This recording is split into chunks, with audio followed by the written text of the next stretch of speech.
आज अगर हमें जरा सी भी चोट लग जाए तो हम लोग तुरंत बैंडेड का इस्तेमाल कर लेते हैं ताकि खून को बहने से रोका जा सके।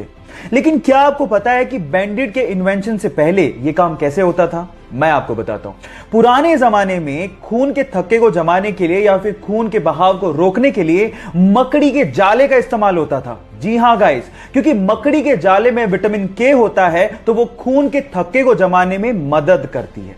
क्या आपको इसके पहले से ये फैक्ट पता था? और अगर नहीं पता था तो चैट सेक्शन में लिखना मत भूलिएगा। अगर मैं आपसे अभी समय पूछूं तो आप अपने स्मार्ट वॉच या फिर अपने स्मार्टफोन से मुझे समय एएम या फिर पीएम में बताएंगे, पर सवाल यह है कि एएम और पीएम का मतलब आखिर होता क्या है। तो मैं आपको बताता हूं। हमारे पूरे दिन को 12-12 घंटे के इक्वल पार्ट्स में डिवाइड किया गया है। दोपहर 12 बजे के पहले का समय हम लोग एएम, जबकि दोपहर 12 बजे के बाद के समय को हम लोग पीएम में बताते हैं। अब एएम का मतलब होता है एंटी मरीडियन, यानी कि दोपहर 12 बजे से पहले, और पीएम का मतलब होता है पोस्ट मरीडियन, यानी कि दोपहर 12 बजे के बाद। अब ये भूलिएगा मत। क्या आपको पहले से बात पता थी? और नहीं पता थी तो चैट सेक्शन में लिखना मत भूलिएगा। गाइस, आप लोगों ने मर्सिडीज कार ब्रांड के बारे में तो सुना होगा, लेकिन उसमें सबसे फैसिनेटिंग चीज है उसका लोगो। लेकिन मेरा सवाल यह है कि उस लोगो में जो 3 लाइनें होती हैं वो किसको रिप्रेजेंट करती हैं? क्या उसका कोई मतलब होता है? मैं आपको बताता हूं। उस लोगो में वो 3 लाइनें लैंड, वाटर और एयर इसको रिप्रेजेंट करती हैं, मतलब धरती, पानी और हवा। अब जिसने भी ये लोगो डिजाइन किया था उसका मकसद ये था कि इन फ्यूचर ये कंपनी लैंड, वाटर और एयर में दौड़ने वाले प्रोडक्ट बनाएगी और उसमें बादशाहत को हासिल करेगी। है ना ये फैसिनेटिंग?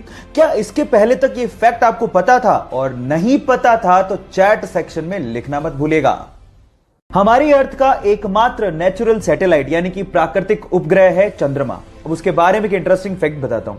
आपका अभी इस वक्त जितना भी भार है उसका सिर्फ 1/6 भार ही आप लोगों को मून पे फील होगा। मतलब मान लो कि आप 60 किलो के हो तो उसका 1/6 यानी कि सिर्फ 10 किलो का भार ही आप लोगों को मून पे फील होगा, यानी कि आप अपने आप को हल्का महसूस करोगे।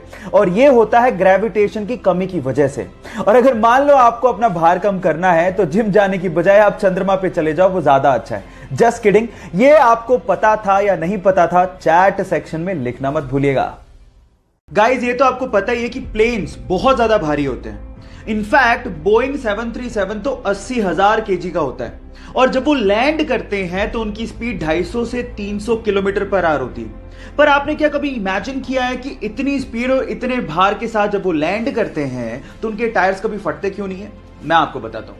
उनके टायर्स में रबड़ के साथ साथ एल्यूमिनियम और स्टील को भी मिक्स किया जाता है, और नॉर्मल कारों के टायर के अंदर जो प्रेशर से हवा भरी जाती है उससे 6 गुना ज्यादा प्रेशर से एरोप्लेन के टायर में नाइट्रोजन को भरा जाता है ताकि वो प्रेशर को सहन कर सके। क्या आपको इससे पहले तक ये फैक्ट पता था? नहीं पता था तो चैट सेक्शन में लिखना मत भूलिएगा, और हमारे YouTube चैनल को सब्सक्राइब करना मत भूलिएगा। लिंक बायो में गिवन है। गोल्ड यानी कि सोना रईसी की पहचान मानी जाती है, लेकिन सवाल यह है कि अर्थ की क्रस्ट में तो बहुत सारे मेटल मिलते हैं, फिर गोल्ड को ही इतनी तवज्जो क्यों दी जाती है? मैं आपको बताता हूं। गोल्ड एक ऐसा मेटल है जिसपे कभी जंग लगती ही नहीं है।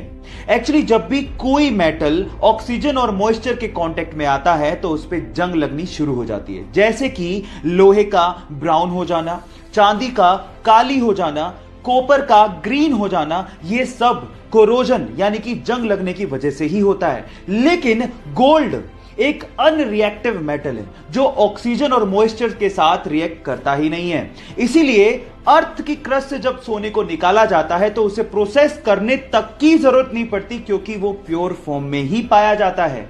क्या इसके पहले तक गोल्ड की एक खासियत आप लोगों को पता थी? और अगर नहीं पता थी तो चैट सेक्शन में लिखना मत भूलिएगा। एक मोटरसाइकिल सवार रेलवे क्रॉसिंग के दौरान रेलवे के फाटक को देख ही नहीं पाता, और वो सीधे जाके रेलवे फाटक से टकराता है और सीधे रेल की पटरियों पे गिर जाता है। वो इतनी बुरी तरह से घायल हो जाता है कि उससे खड़ा भी नहीं हो जा रहा था, और सामने से ट्रेन आ रही थी। यह देखकर पास में खड़ा एक युवक भागता हुआ आता है और उसे रेल की पटरियों से खींचता है, और उसकी बाइक को रेल की पटरियों से खींचता है और उसकी जान बचाता है। अगर आखिरी समय पर वो बहादुर लड़का नहीं आता तो शायद आज वो बंदा जिंदा ही नहीं होता। सो गाइस, उस बहादुर लड़के की बहादुरी के लिए एक लाइक तो बनता है।